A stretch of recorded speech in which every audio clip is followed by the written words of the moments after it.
I'm Gong, and I'm here in Tiquipaya, this outlying suburb of Cochabamba, where the World's People's Conference on Climate Change and the Rights of Mother Earth is being held next week, April 19th through April 22nd. And I'm here with my fellow colleague and correspondent, Claire Greensfelder, legendary activist and campaigner.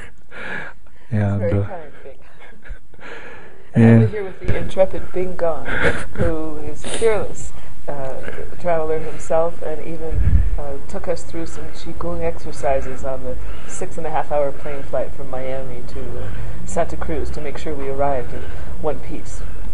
We've had tremendous luck here so far. We went through several hurdles to get here, and since we've been here, we've had wonderful synchronicity in getting meeting people. Claire has connections like no one, and ran into people that have helped us out tremendously. And in fact, being here in this wonderful restaurant was a matter of pure luck. We just happened to run into the owner of the restaurant trying to find the restaurant, and if we were 5 minutes before or after, we might not have been here and had this wonderful meal. It's been really lovely. We have the place to ourselves. It's quiet, it's cool. As you can see, there's flowers in this gorgeous courtyard. I'm drinking the tropical fruit from the area, the Jugo de Valle, which is really lovely, and we're just gathering ourselves together before we're about to go to the university to register for the conference. Everywhere we've been, people have been generous, they've been kind, they've been very open and willing to help us out. We spent the morning at the major market, La Concha, and there'll be pictures from that also posted on the blog. And we've just been very fortunate in meeting colleagues and friends who have lived here, who know the area, and who are helping us make our way through life in Bolivia.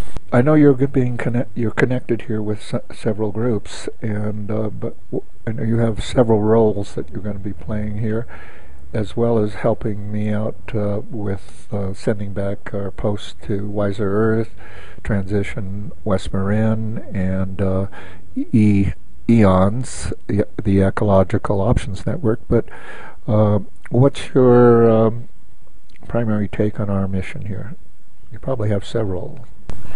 Well, for me, it's a very important conference. Having been involved in the movement to really to save the planet from runaway climate change now for 15, 16 years, this is the first time there's been a major gathering of activists from all over the world called by a head of state from the Southern Hemisphere. President Evo Morales, after the Copenhagen meeting, failed to come to a resolution with a binding agreement that everyone felt good about, had offered to host such a conference in Cochabamba around the Mother Earth Day, or Earth Day as we call it back in the U.S., but Dia de la Pachamama here, the Day of Mother Earth, to basically offer an opportunity for activists from indigenous communities, from grassroots activists from around the world, governments. I understand there's 120 governments I had heard that were going to be represented here in some fashion, and invite them to come to a place where the people are looking at a new way of living on Earth, what they call buen vivir, to live well in relationship to the Earth.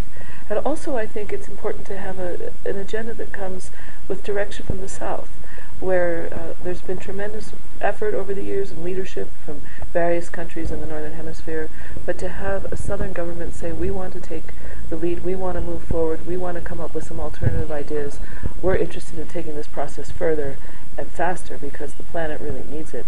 I think that's to be applauded. Hopefully we'll be able to come out with some agreements and an agenda and a plan that will then, leading up into Cancun, when the next climate meeting will be also in the Southern Hemisphere, in Mexico. Although I suppose that's in North America, so it's not quite below the equator, but it will be in a Spanish-speaking country, in a developing country, in Mexico, in this December, that there'll be an opportunity to have a real dialogue between the existing program that's been moving forward out of Copenhagen, the Copenhagen Accord, and perhaps an alternative agenda that would be proposed here at the meeting here in Cochabamba. I understand that the talks that were just held in Bonn, there were various skirmishes, and which leaves an opportunity for maybe what comes out of Cochabamba to be heard.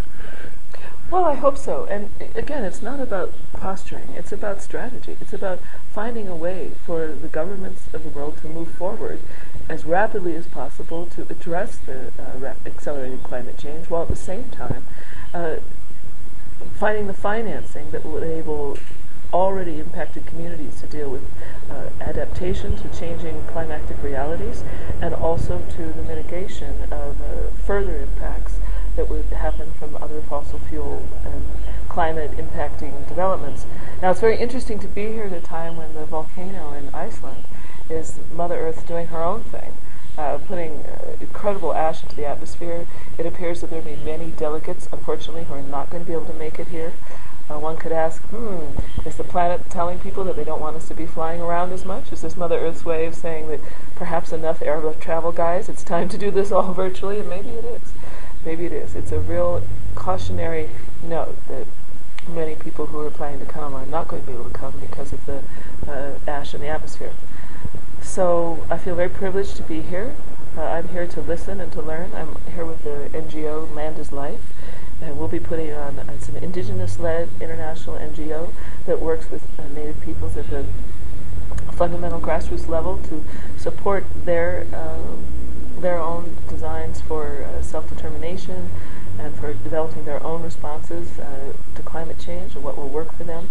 And the Land is Life is doing a workshop here and also presenting some of the videos that they've created in partnership with the Conversations with the Earth project, with Nick Lunch from the UK, Insight Share, Nicholas Viome from Cultural Story Bases based in Peru, and Brian Keane, who is with Land is Life based in Boston, and all the indigenous communities around the world that they've been working with in the Cordillera, in the Philippines, in Papua New Guinea, in Kenya with the Maasai, in Ethiopia, in Alaska with the Gwich'in.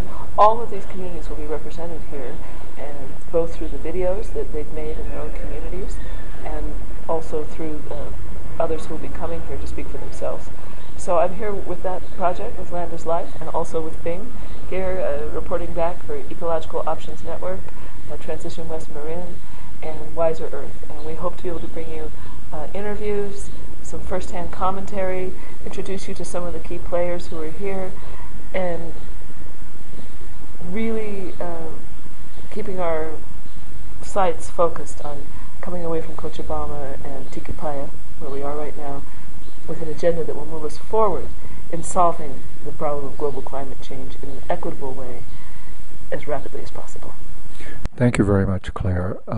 This has been Gong signing off in Cochabamba, and stay tuned for our next report. This is Claire Greensfelder signing off from Restaurant Tikipaya in Tikipaya, Bolivia. Hasta luego. Hasta luego.